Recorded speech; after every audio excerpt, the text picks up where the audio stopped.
그래서 오늘은 유저 인터페이스, 그 다음에 에디터 인터페이스에 관련된 것들, 그리고 에셋에 관련된 거, 그리고 오디오에 대한 부분들을 여러분들한테 설명을 드리도록 하겠습니다. 그 다음에 여러분들이 유니티 에디터를 설치를 해서 컴퓨터에서 아마 실행을 하고 계실 건데, UI에 대한 부분들이나 어떤 기능에 대한 것들 말고 UI에 대한 부분들이 옛날 버전하고 그 다음에 최신 버전하고는 약간 차이가 있어요. 그래서 제가 유니티 에디터도 5점대하고 그 다음에 2020 버전을 동시에 보여드릴 겁니다. 거기서 약간의 UI에 대한 부분하고 기능에 대한 부분들이 최신 버전이 약간 업그레이드된 부분이 있어서 9버전에서의 기능에 대한 부분들은 여러분들이 아마 경험을 하지 않으셨을 것 같아요. 그래서 5.6 버전하고 그 다음에 2020 버전을 에디터를 보여드리면서 차이에 대한 부분들을 살펴보도록 하겠습니다. 그 다음에 지금 이제 유저 인터페이스 말고 여기 취업 준비도라고 하는 부분에서 크게 두 가지가 있어요. 그죠? 여기에 보면 교육 내용이라고 해서 비평, 그 다음에 회사 기밀, 그 다음에 또 지적 재산권. 이제 이런 것들이 취업 준비도라고 이해를 하시면 됩니다. 얘는 별도의 어떤 뭐 특별한 뭐 다큐멘트가 없어도 충분하게 이해를 하실 수가 있는 게 비평이라는 거, 그 다음에 NDA라고 해서 비밀 회사 기밀 유지 협약이라는 부분이에요. 그 다음에 IP, 지적 재산권.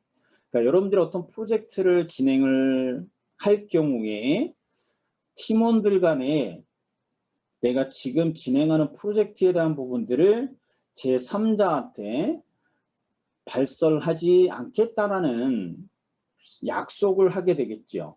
근데 그 약속을 구두가 아니라 문서로 남는 거, 그게 기밀 유지 협약이라고 합니다.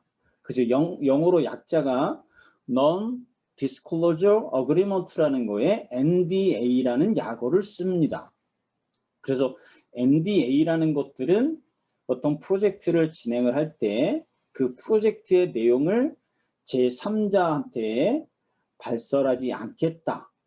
만약에 문제가 생기면 그거에 따른 민형사상 고소에 대한 부분, 손해배상에 대한 것들을 각자 청구한다.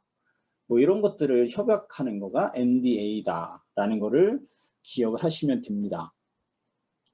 그 다음에 이제 여러분들의 프로젝트 진행할 때 진짜 잘하는 사람이 있을 거예요. 그죠? 그럼 그 잘하는 사람이나 아니면 또는 프로젝트 리더나 아니면 뭐 교수님이 됐던 오피니언 리더한테 그 프로젝트에 관련돼서 피드백을 받을 거예요. 근데 그 피드백을 받을 때 그 프로젝트가 조금 더 좋은 방향으로 좋은 컨텐츠를 디벨롭할 수 있는 기술적인 부분, 이런 것들을 피드백을 주는 거, 그 다음에 어떤 부분을 좀 개선을 좀 해주면 좋겠다라고 비판이 아닌 비평, 뭔가 컨텐츠를 잘 만들 수 있게끔 개선하는 방향, 기술적인 부분, 뭐 이런 것들을 피드백을 주는 거를 비평이라고 하죠. 그래서 비평이라는 단어 자체를 반드시 기억하셔야 돼요. 이미 다 알고 있지만 비평이라는 거를 만약에 설명하는 것 중에 아닌 거라고 만약에 답을 골라야 된다라고 했을 때 그 비평이라는 개념을 정확하게 내 머릿속에서 이해하고 그 다음에 말을 할 수 있는 정도가 아니면 약간 헷갈려진다라는 거, 그런 부분들을 기억을 하셔야지 되고, 그 다음에 지적재산권 당연히 필요하죠. 여러분들이 유니티 에셋을 사용을 할 때 에셋은 유상이 있고 무상이 있습니다. 그죠? 그러면 에셋 스토어가 분명히 유니티에서 제공을 하죠. 그럼 SS토어의 역할은 뭐일까? SS토어는 말 그대로 유상 또는 무상의 게임 에셋들을 다운로드 받아서 컨텐츠를 만들 때 사용되어지는 게 에셋이겠죠. 그게 에셋 스토어라는 기능일 거고, 그러면 과연 에셋은 뭐냐? 그럼 에셋은 널려 있죠, 그죠? 우리가 일상생활에서 볼 수 있는 하나의 문서도 에셋이 될 수도 있고, 그 다음에 오디오, 그 다음에 비디오, 그리고 텍스트, 스크립트, 그 다음에 뭐 3D 모델,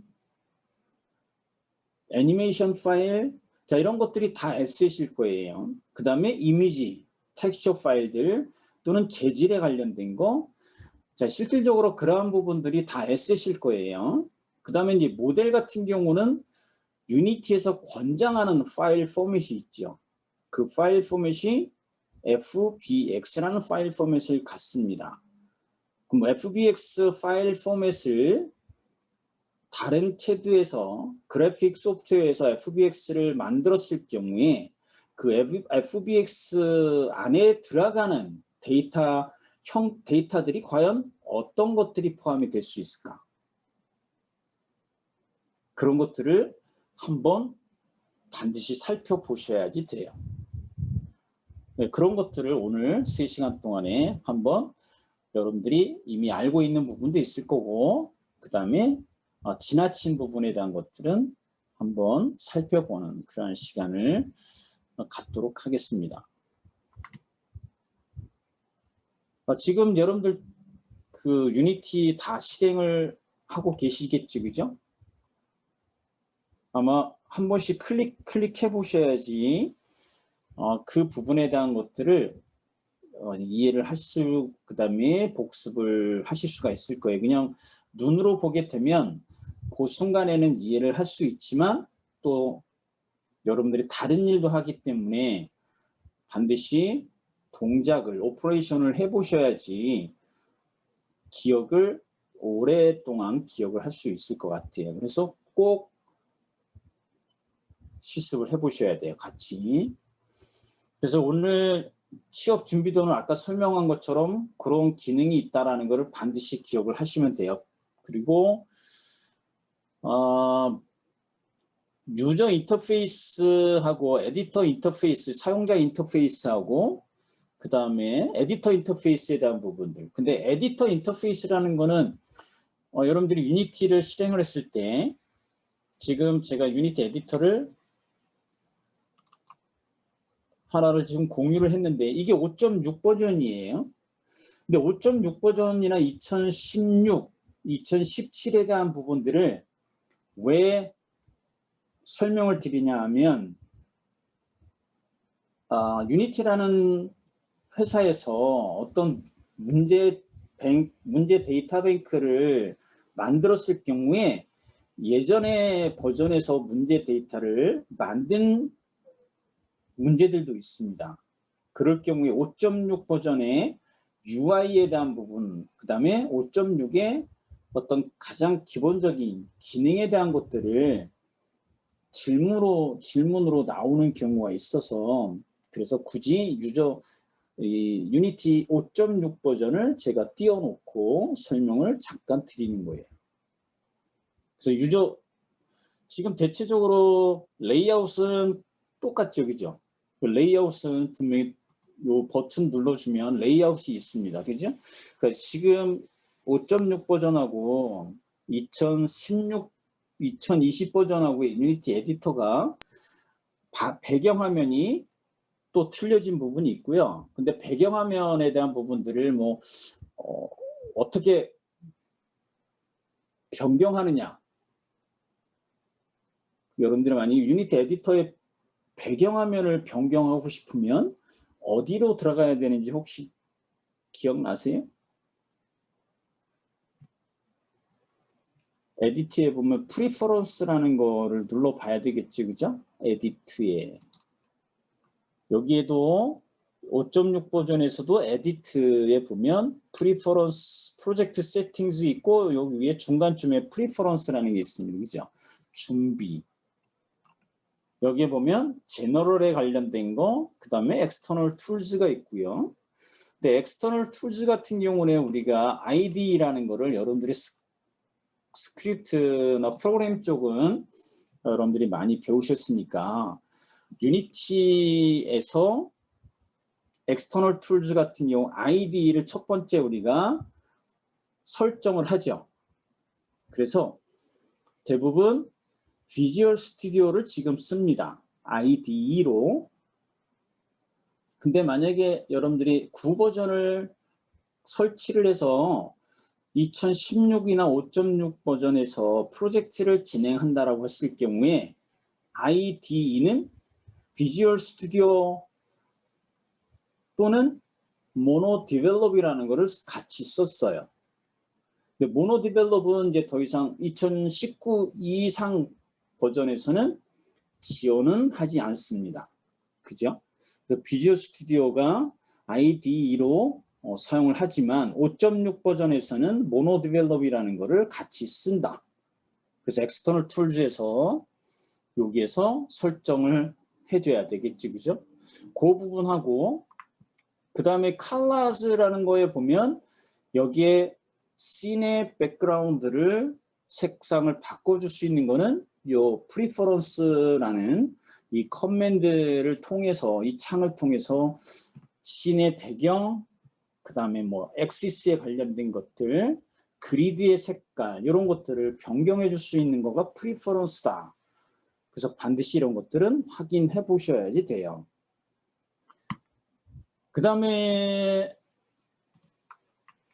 지금 여기 프로젝트 창, 그 다음에 인스펙터 창, 하이라키 창, 그 다음에 씬 창이 있고 게임 창이 있습니다. 이게 에디터 인터페이스죠. 그러면 하이라키는 계층 구조예요. 그죠? 어떤 우리가 프로젝트를 진행을 할 때 게임 객체가 그 게임 객체의 계층별로 보여주는 창이 하이라키 펜이에요. 하이라키 윈도우. 하이라키 창이라고 할 수도 있고 또는 하이라키 펜이라고 우리가 얘기할 수도 있습니다. 프로젝트는 말 그대로 에셋이겠죠? 그러면 실질적으로 게임 객체와 에셋의 차이는 뭐일까? 에셋들을 관리해주는 창이 프로젝트 창이죠. 그 에셋을 씬의 위치, 씬의 어떤 게임 객체들을 위치나 크기, 방향에 대한 부분들을 보여줄 수 있는 창이 씬 창이 되는 거고 그 씬 창하고 같이 싱크로된 거, 같이 동기화되는 게 하이라키 창인데 하이라키 창은 말 그대로 게임 객체들을 계층별로 보여주는 거고 그 계층 구조 창 안에 보면 부모와 자식 계층으로 또 보여주는 거 그게 하이라키 창일 거고요. 그 다음에 에디터 이 안에서 보면 색깔로 이렇게 구분되어져 있습니다. 그죠? 우리는 이 색깔과 게임 객체와 에셋은 색깔로 구별을 해줍니다. 결국은 이 에셋인데 에셋의 프리팹 에셋과 게임 객체하고는 색깔로 구별을 해주는 거 그게 하이라키 창에서 보여주는 거죠. 그래서 실질적으로 하이라키 창의 개념 하이라키에는 어떤 게임 객체와 프리팹 게임 객체를 같이 보여주는데 프리팹과 게임 객체는 이렇게 색깔로 구별되어진다. 이런 것들을 기억을 하셔야지 돼요. 그러니까 그런 것들을 알고 있느냐 이런 것들을 살펴보는 게 어소시에이트라는 시험입니다. 그래서 이렇게 색깔로 구별되어지는 부분하고 그 다음에 에셋에도 보면 이렇게 육면체 아이콘으로 바뀌어져 있는 부분. 근데 UI가 5.6대 하이라키에서 보여주는 거하고요. 그 다음에 2020에서 보여지는 것들이 차이가 있어요. 그죠? 얘는 지금 아이콘이 이렇게 5점대 버전에서는 육면체 아이콘이 없지만 2020, 2019 최신 버전에서는 하이라키 창에 이와 같이 육면체 이미지 아이콘하고 같이 색깔별로 이렇게 구별되어지는 것을 볼 수가 있습니다. 그러니까 이런 것들을 다시 한번 정확하게 살펴보셔야 되는 게 에디터 인터페이스다. 이렇게 이해를 하시면 됩니다. 그 다음에 이제 여기에 보면 지금 제가 2020 버전을 지금 공유를 하고 있고요. 여기에 부모고 얘가 자식이에요. 근데 지금 제가 싱크 이 세면대 아래다가 파티클을 하나 만들었습니다. 파티클이라는 거는 이펙트예요. 그죠? 근데 이 파티클을 싱크에 자식 객체로 넣었습니다. 근데 이 자식 객체로 넣었는데 얘를 비활성화 시켰어요. 그죠? 얘는 플레이하게 되면 이렇게 물이 수도관에서 떨어지는 파티클을 만들어 놨는데, 그러면 지금 이제 얘를 비활성화 시키면 게임 객체는 비활성화가 되겠지요. 그죠? 그거는 비활성화 된다라는 거는 액티브라는 단어를 쓰죠. set 액티브. 만약에 여러분들이 컴포넌트를 하나 썼다 이렇게 여기 add 컴포넌트에 오디오라는 거를 하나 썼어요.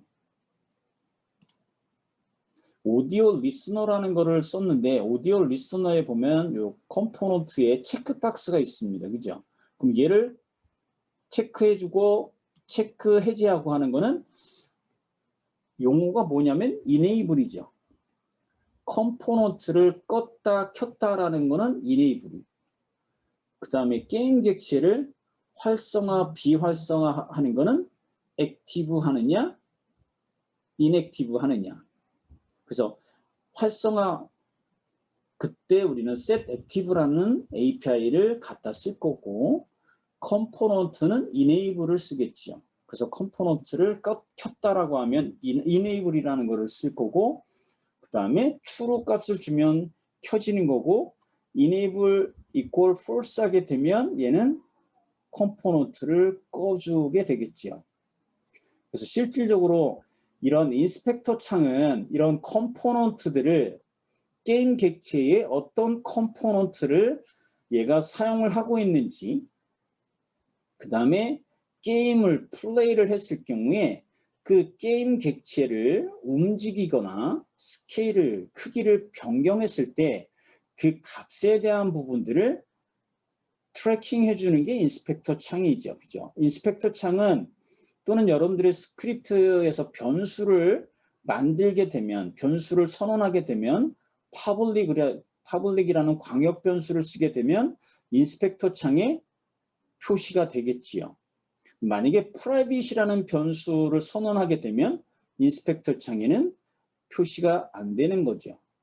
그럴 경우에 여러분들이 이제 serialize field라는 API를 갖다 쓰게 되면 프라이빗으로 변수를 선언해도 인스펙터 창에는 표시가 되어진다.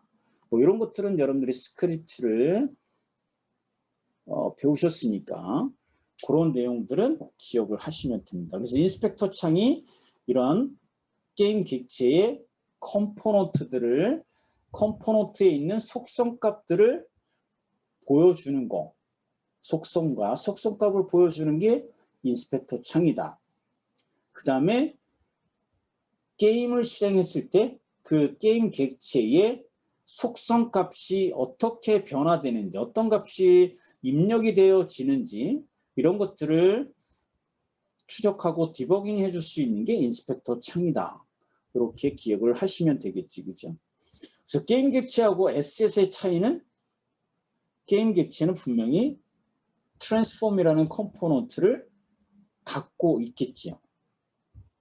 즉 게임 객체는 씬에다가 게임 객체를 하나 생성을 하게 되면 그 게임 객체에는 위치 정보와 회전, 방향, 그리고 크기에 대한 트랜스폼 컴포넌트를 갖고 있는 게 게임 객체이다. 에셋은 말 그대로 어디 저장했다가 데이터베이스에 저장했다가 필요하면 가져다 쓰는 거죠. 게임 객체로. 그게 에셋이고, 프리팹은 미리 만들어 놓은 에셋 타입이 프리팹이죠. 그래서 프리팹은 내가 하이라키나 씬에서 게임 객체를 생성하고 그 게임 객체에 필요한 컴포넌트들을 다 갖다 놓고 그거를 프로젝트 에셋으로 저장을 시켜놨다가 필요할 때 그 에셋, 프리팹 에셋을 게임 객체로 가져다 쓰는 거. 그래서 프리팹 미리 만들어 놓은 게임 객체 타입을 프리팹 에셋이다라고 이해를 하시면 됩니다. 그래서 실질적으로 그렇게 에디터 창에 대한 에디터 인터페이스에 대한 부분들을 기억을 하시면 되고, 그 다음에 여기 프로젝트 창 안에 보면 지금 제가 1열로 나눴는데 얘를 2열로 바꿔주면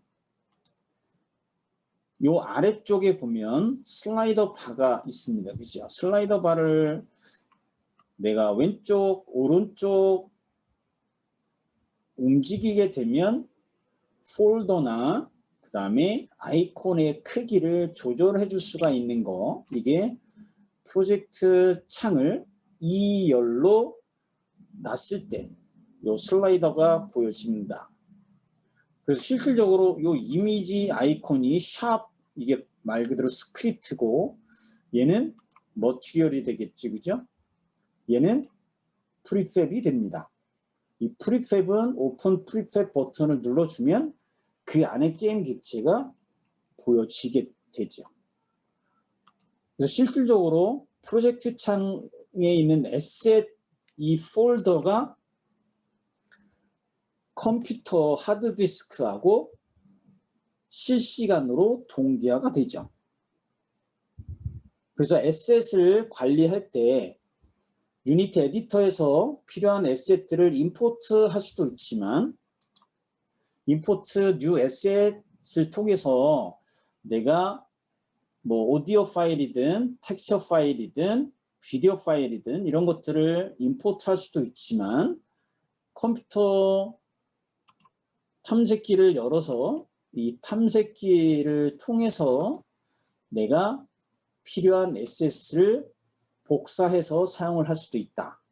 그래서 필요한 에셋들을 탐색기에다가 이 탐색기를 이용해서 복사를 하고 유니티 에디터로 되돌아오면 실시간으로 동기화가 되는 게 프로젝트의 에셋 폴더가 되겠지요.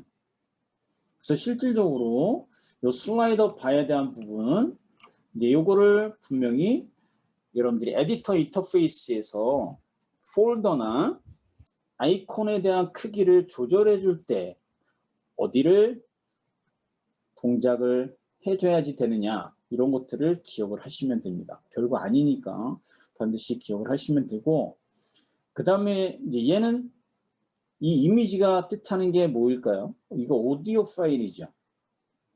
오디오에 대한 것들의 기본적인 속성들을 보여주는 게 인스펙터 창이고, 그 다음에 여기에 보면 얘는 말 그대로 3D 모델 데이터예요. 3D 모델 데이터는 모델, 위그, 애니메이션, 머티리얼, 크게 이렇게 네 가지의 데이터 유형들을 가지고 있는 게 FBX라는 파일 포맷입니다. FBX 파일 포맷은 외부 CAD나 그래픽 소프트에서 내보내기 한 다음에 그 파일을 유니티에서 불러들여지는 게 FBX 파일 포맷이고, OBJ라는 파일 포맷도 유니티에서 불러들일 수가 있습니다. OBJ하고 그 다음에 FBX의 파일 포맷은 분명히 차이가 있습니다. FBX 같은 경우는 말 그대로 예를 들어서 캐릭터다라고 하면 캐릭터는 반드시 가지고 있어야 될 대표적인 게 모델 데이터가 있을 거고요. 그 다음에 리깅이라는 거, 이 리깅이라는 거는 크게 애니메이션에 관련된 것들인데, 애니메이션은 크게 이렇게 논, 그 다음에 레가시, 제너릭, 휴머노이드 이렇게 네 가지 형태가 애니메이션 타입입니다. 그죠? 그럼 애니메이션에서 레가시라는 거는 옛날 버전에서 만들어진 애니메이션이 레가시라는 거예요. 제너릭 같은 경우는 일반적인 건데 그냥 쉽게 얘기를 해서 그냥 캐릭터인데 짐승이에요. 네 발로 걸어 다니는 거. 휴머노이드는 두 발로 다니는 직립보행. 그게 이제 휴머노이드죠. 그죠? 로봇, 그 다음에 우리 사람 또는 사이보그. 그리고 간혹 가다가 애니메이션을 내가 리깅 작업할 때 난 이게 댄스하는 애니메이션이 있다라고 하면 댄스하는 애니메이션을 서 있는 동물 중에 대표적인 게 곰도 있죠. 곰 또는 원숭이, 즉 두 발로 걸어 다닐 수 있는 원숭이나 그 다음에 곰 같은 경우에도 휴머노이드 형태로 즉 애니메이션 만들어진 사람이 댄스하는 그런 애니메이션을 곰에도 적용시켜 줄 수 있게 하는 게 리깅 작업이라고 이해를 하시면 됩니다. 리깅. 거기에 이제 애니메이션을 내가 불러드릴 거냐. 그 다음에 이제 머티리얼즈에 관련된 거, 재질에 대한 부분, 재질은 반드시 뭐하고 같이 있어야 되냐면 이미지죠. 이미지를 담는 그릇이 머티리얼이고 머티리얼을 담는 게 쉐이더예요. 이제 쉐이더라는 거는 이와 같이 머티리얼 안에 여기 쉐이더가 스탠다드가 있고 또는 UI가 있고 FX가 있고 모바일이 있고 또는 스탠다드 스페큘러 셋업 또는 리가시 쉐이더 이런 것들이 있습니다. 이 쉐이더가 재질을 가지고 뭔가 사실적으로 표현해 줄 수 있는 기능이 쉐이더죠. 그래서 재질은 이미지를 가지고 있는, 이미지를 담고 있는 그릇을 머티리얼이라고 보시면 되고, 머티리얼을 사용을 해야지 그 게임 객체의 머티리얼을 적용시켜주면 그 머티리얼의 쉐이더를 내가 설정해서 사용할 수가 있다. 근데 쉐이더는 왜 쓰냐 하면 PC나 또는 모바일이나 또는 뭐 플레이스테이션이나 이런 각각의 디바이스에 따라서 렌더링 해주는 메모리가 차이가 많이 납니다. 그래서 PC 기반에서 내가 렌더링 해주는 그 데이터를 모바일에서 다 쓰기에는 모바일의 용량이 적죠. 그래서 걔를 조명을 적용하지 않거나 이렇게 해서 렌더링의 퀄리티를 낮춰서 사용해줘야 되는 게 이제 쉐이더라는 기능이다라고 이해를 하시면 됩니다.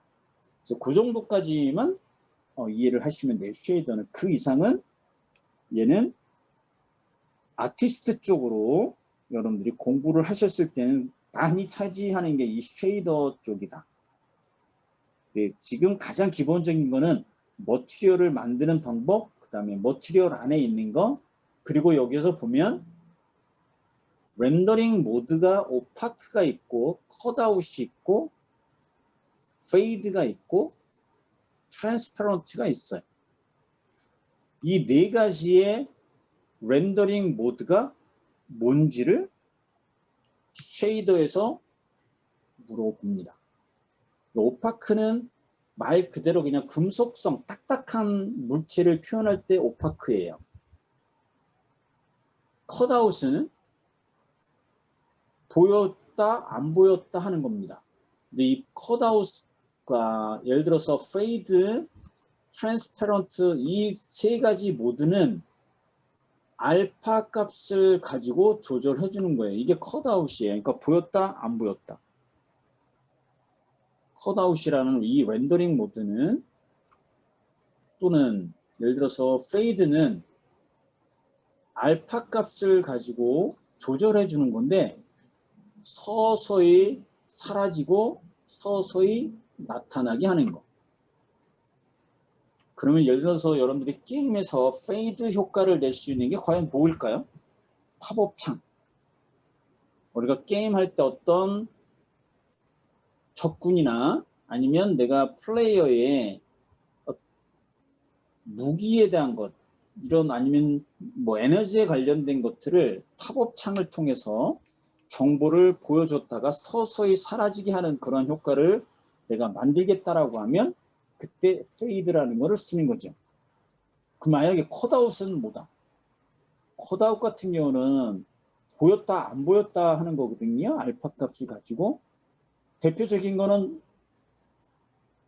나뭇잎 같은 경우, 그 나뭇잎의 한 부분은 보이고 한쪽은 벌레가 먹어서 뻥 뚫려져 있는 그런 효과. 이런 것들을 우리가 구현할 때 컷아웃이라는 거를 쓸 거고, 트랜스퍼런트라는 거는 말 그대로 투명도죠. 이 투명도는 어떤 때 쓰여지냐면 더러운 유리인데 한 부분은 더러웠고 한쪽은 깨끗한 거, 이런 것들을 표현해 줄 때 트랜스퍼런트라는 모드를 사용을 합니다. 그래서 쉐이더 쪽에서는 이런 렌더링 모드가 4가지 형태가 있다. 이런 것들은 나중에 제가 또 예제를 가지고 한번 같이 해보도록 하겠습니다. 그래서 이런 4가지 렌더링 모드에 대한 부분 하고요. 그 다음에 이제 이 맵의 알베도, 그 다음에 메탈릭에 관련된 거, 노멀 맵, 하이트 맵, 오클루전, 이런 것들을 가장 기본적인 속성들을 알고 있어야지 되고, 그거를 이해를 할 수 있어 주면 됩니다. 그런 내용도 같이 쉐이더를 할 때 언급을 할 거고요. 근데 이제 중요한 거는 지금 오늘 시간에는 재질을 게임 객체에다가 적용하게 되면 내가 쉐이더를 사용할 수가 있다. 그리고 머티리얼에는 텍스처, 이미지가 들어가야 된다. 근데 여기서 이미지 같은 경우는 당연히 임포트 뉴 에셋을 하게 되면 이미지를 가져다 쓰겠지요.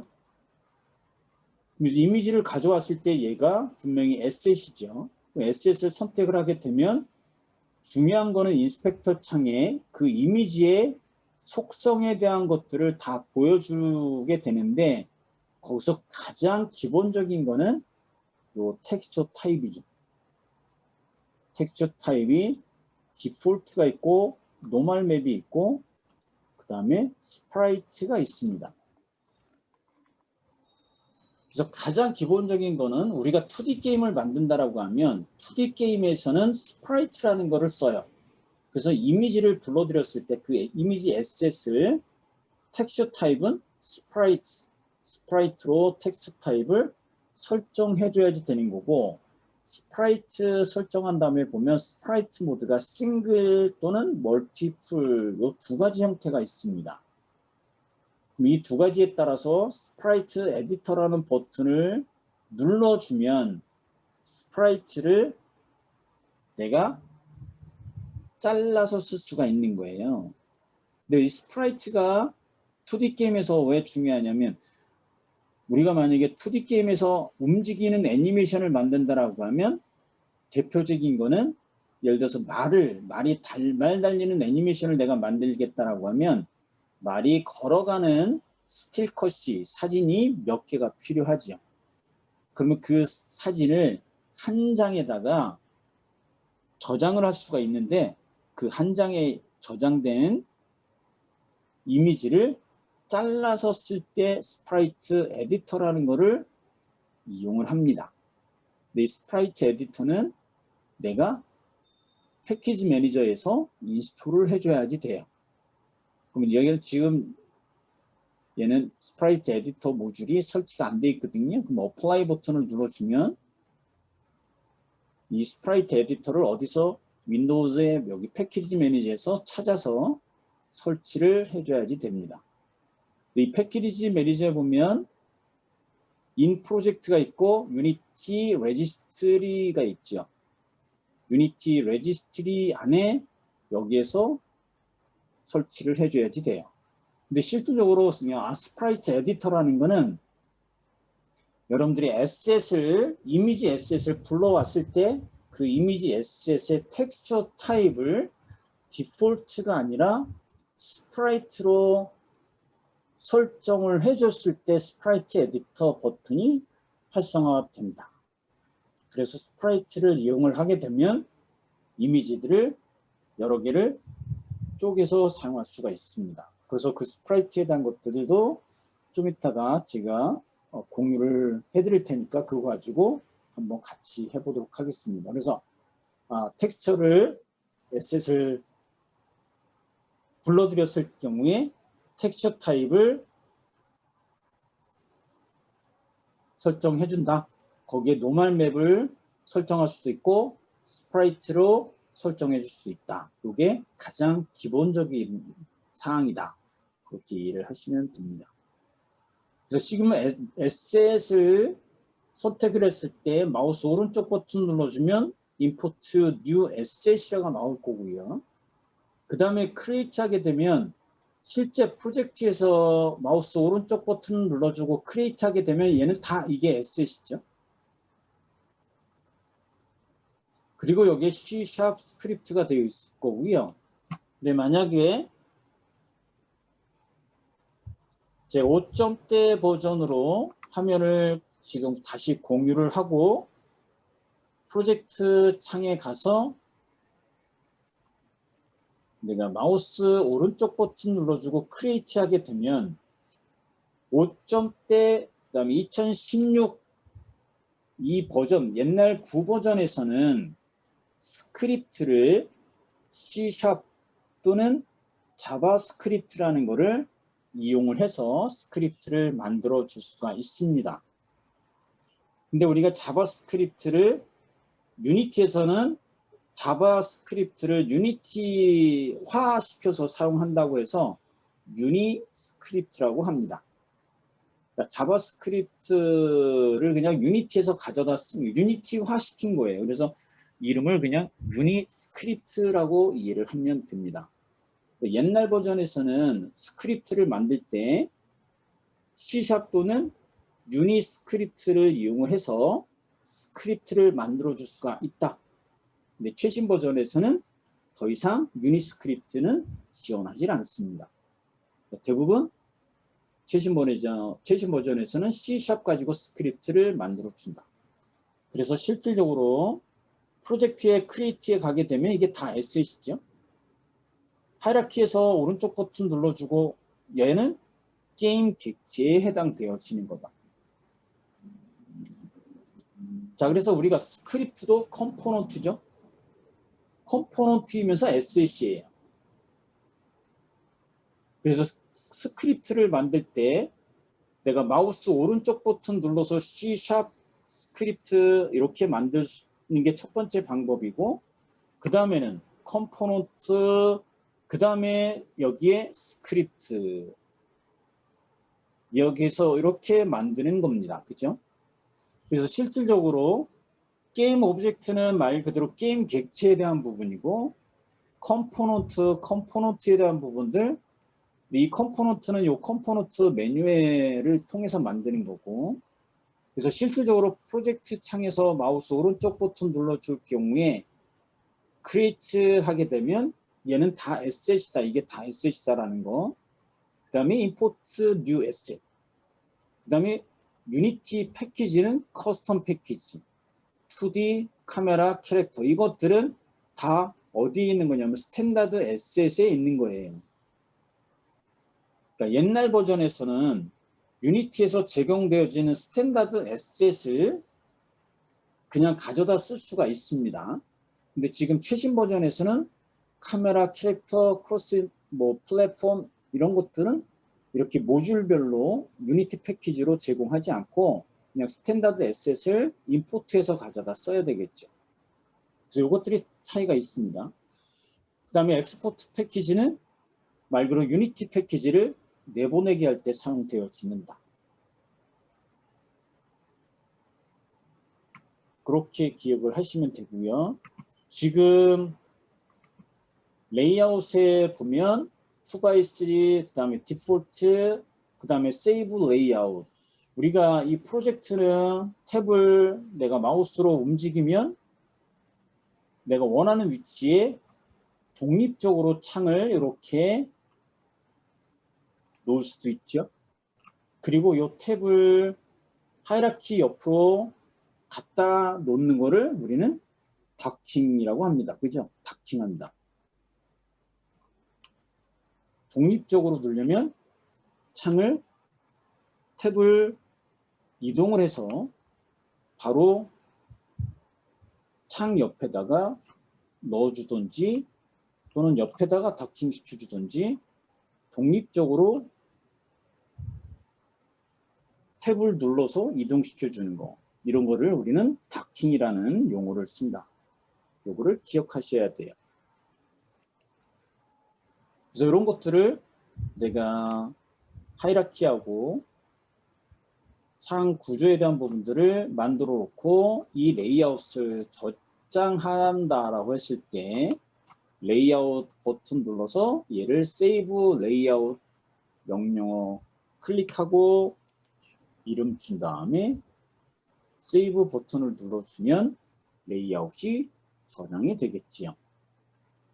그 다음에 여기 보면 레이어스, 그 다음에 어카운트, 콜래버 이렇게 있는데 얘는 클라우드가 되겠고요. 그죠? 얘가 요걸 눌러보면 서비스가 됩니다. 콜래버레이션 말 그대로 얘도 협업하는 툴이에요. 그죠? 그래서 얘는 서비스 안에 보면 요게 Create Unity Project ID라고 되어 있습니다. 여러분들이 계정이 에셋을 사용을 하려면 에셋 스토어에서 에셋을 다운로드 받으려면 반드시 필요한 거가 있죠. 유니티 계정을 만들어야 돼요.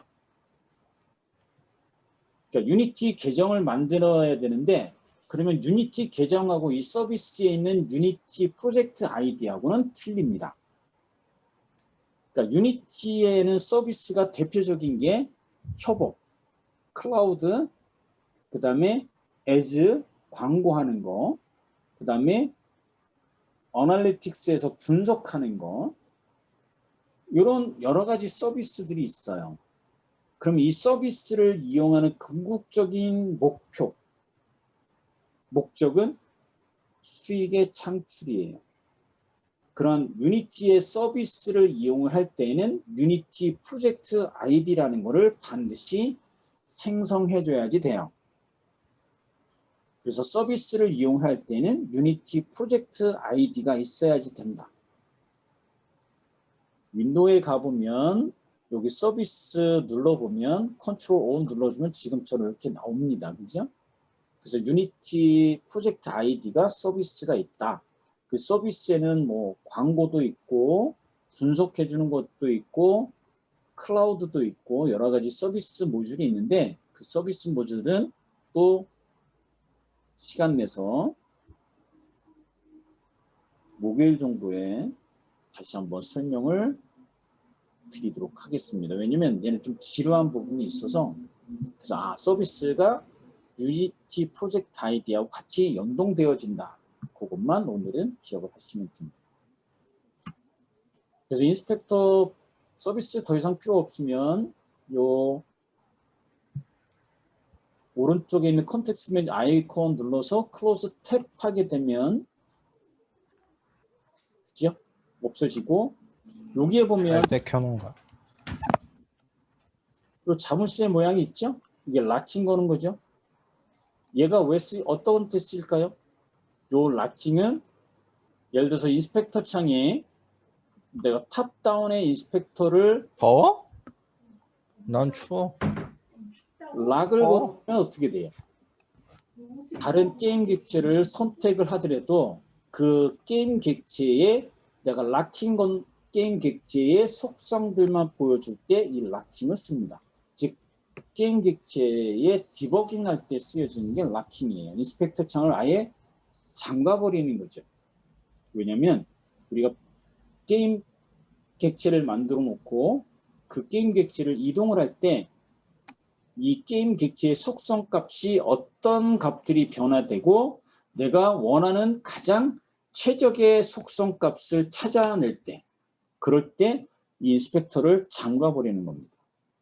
그러면 다른 게임 객체를 선택하더라도 다른 게임 객체의 속성을 인스펙터에 표시해주지 않는다. 그럴 때 이 락킹을 쓴다.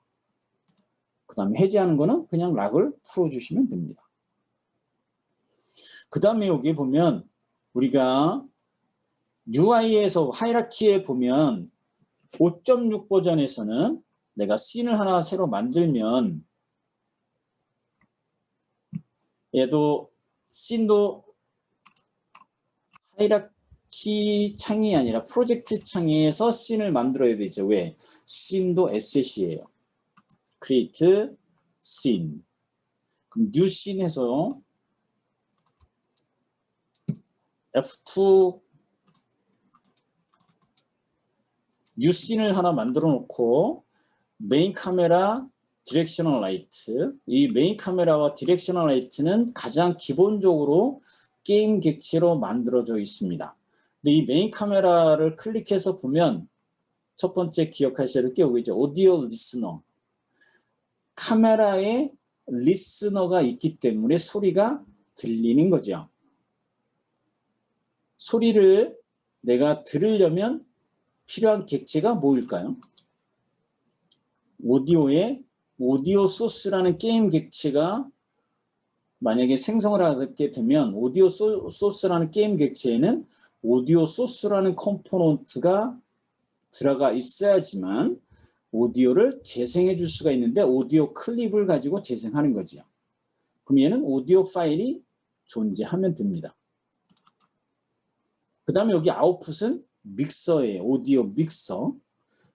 그러니까 오디오 파일을 여러 개의 오디오를 조합해서 새로운 형태의 오디오를 만들 때, 오디오 효과를 낼 때 오디오 믹서라는 것을 쓰여지는 거죠. 그래서 오디오 소스가 오디오 클립이라는 게 있고 오디오 클립을 오디오 소스 가지고 플레이하는 거죠. 오디오 소스가 플레이가 되는 거고 얘가 오디오 파일이 되는 거죠. 그러면 오디오 파일은 대표적인 게 MP3, OG 뭐 이런 오디오 파일 포맷을 기억하고 계셔야 돼요. 그건 오디오를 또 다룰 때 설명을 드릴 거고, 그래서 오디오 소스하고 카메라에 오디오 리스너가 있기 때문에 소리가 들린다. 그 다음에 오디오 소스 같은 경우에는 3D 사운드 여기에 보면 여기 스파셜 블렌드가 2D가 있고 3D가 있는데 2D가 아닌 3D로 갈 경우에 공간상에서 소리가 거리가 멀리 떨어져 있으면 소리가 작게 들리는 거고 가까이 가게 되면 소리가 커지는 거. 우리가 그래서 여러분들이 축제를 할 때 정문에 들어갔을 때 어떤 콘서트를 한다. 그러면 소리가 작게 들리다가 그 콘서트 하는 그 장소로 가게 되면 내가 가게 되면 소리가 크게 들리는 그러한 공간상에서 오디오의 크기를 작게 들리고 크게 들리게 할 때 사용되어지는 게 이 스파셜 블렌드라는 거예요. 거기에 3D라는 거를 선택을 해줘야지만 카메라가 콘서트장에 가까우면 소리가 크게 들리는 거. 그거를 카메라에 오디오 리스너 가지고 요 오디오 리스너가 있기 때문에 소리가 들린다. 그걸 오디오 소스하고 같이 연동해서 보시면 됩니다. 그래서 지금 씬을 새로 만들어 놓고 게임 객체를 하나 추가하니까 별표 표시가 됐다라고 하면 얘는 save as scene 또는 save scene 해서 저장을 하게 되면 업데이트 된 게 사라지겠죠. 그게 별표 표시다라는 거. 그래서 실질적으로 자, UI 에디터 인터페이스에서 씬과 게임 창, 그 다음에 하이라키 창, 프로젝트 창, 인스펙터 창이 지금 5.6 버전에서 이렇게 보여지는데 아까 2020 버전에서 보면 크게 차이 나는 건 없습니다. 바탕색이 검정색으로 바뀌어져 있는 거 하고 나머지는 동일해요. 그래서 이런 것들 그리고 이 기능에 대한 부분이 좀 차이가 있다. 근데 이 기능에 대한 부분에서 요 렉트 툴, 무브 툴, 그 다음에 요 핸드 툴, 그리고 로테이트 툴, 스케일 툴, 여기에 렉트 툴 이런 것들에 대한 기능은 반드시 알고 계셔야지 돼요. 그래서 그 다음에 또 하나는 여기 Maximize on Play 얘 버튼을 눌렀을 때 어떤 동작을 할 건지. 그럼 얘는 플레이 버튼을 눌렀을 때 게임 화면이 최대치로 바뀌어지는 거죠. 다시 게임을 중단하게 되면 스탑하게 되면 원래대로 되돌아오는 거. 그래서 실적으로 얘가 플레이가 그 다음에 얘는 포즈 그 다음에 스텝별로. 그래서 실질적으로 스탑과 포즈의 차이. 포즈는 내가 어떤 게임을 플레이했을 때 중지한 그 지점부터 다시 플레이해 주는 게 포즈죠. 스탑은 처음부터 다시 플레이해 주는 게 스탑이다. 이런 것들을 반드시 기억을 하시면 됩니다. 그게 이제 UI, 그다음에 에디터 인터페이스다. 5.6 다시 이제 5.6이나 2020에서 이 센터나 글로벌 로컬 이거는 차이가 똑같아요. 없습니다. 차이가 없어요. 근데 센터가 있고 글로벌과 로컬이 있죠. 이 차이가 뭔지 정확하게 알아야 되겠죠. 예를 들어서 게임 객체를 하나 생성을 한다. 얘만 하고 쉴게요. 지금 게임 객체를 하나 이렇게 생성했습니다. 그리고 나서 얘를 F를 누르면 어떻게 돼요? 대문자 F를 눌러야지 포커싱이 돼요. 초점이 그 게임 객체에 맞춰지는 거죠.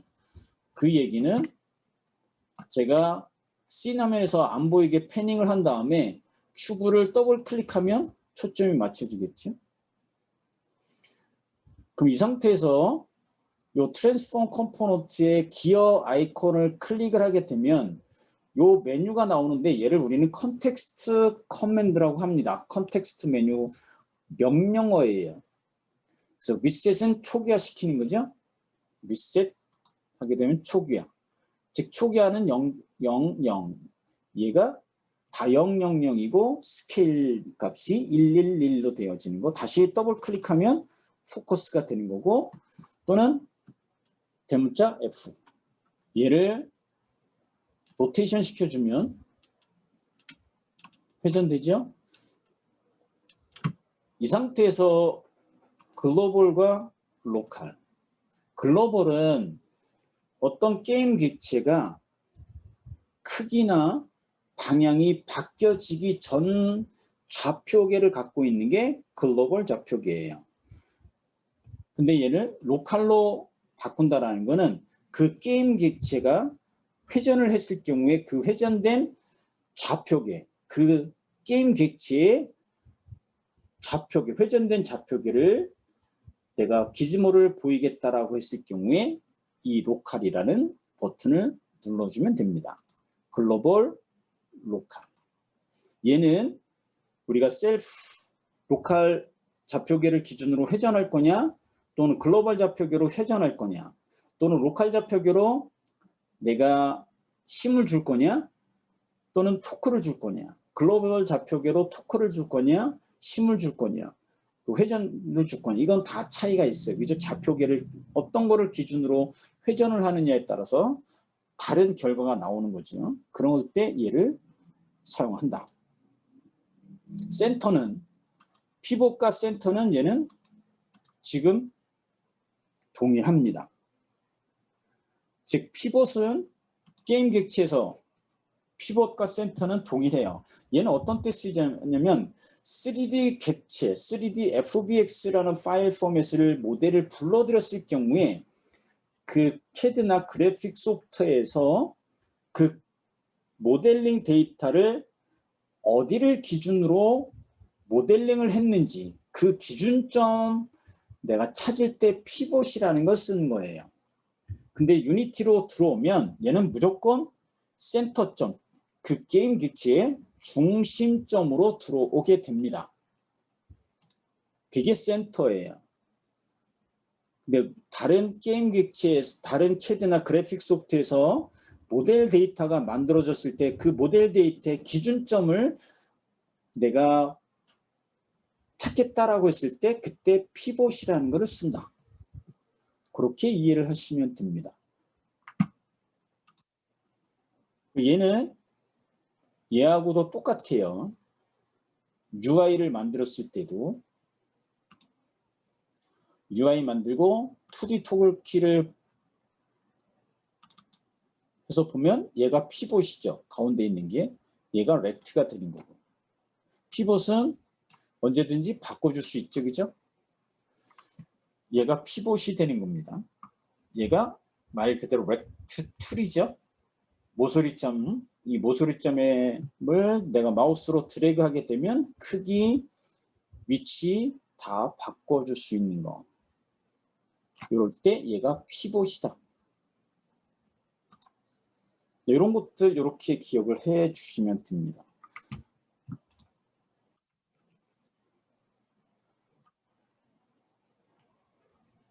자, 그래서 지금 또 8시니까 10분 휴식하실 거고요. 이 게임을 만들진 않습니다. 왜냐하면 게임 만들면 그 스크립트 위주로 쭉 만들어서 다른 거를 설명을 드릴 수가 없기 때문에 그래서 게임 객체 만드는 거 간단하게 그리고 게임 객체에 컴포넌트 들어가는 거 그다음에 피벗 뭐 글로벌 좌표계 로컬 좌표계 이런 것들 클릭하는 거 이런 것들이 주로 여러분들이 시간을 내서 복습을 하는 시간이다라고 이해를 하시면 될 것 같습니다.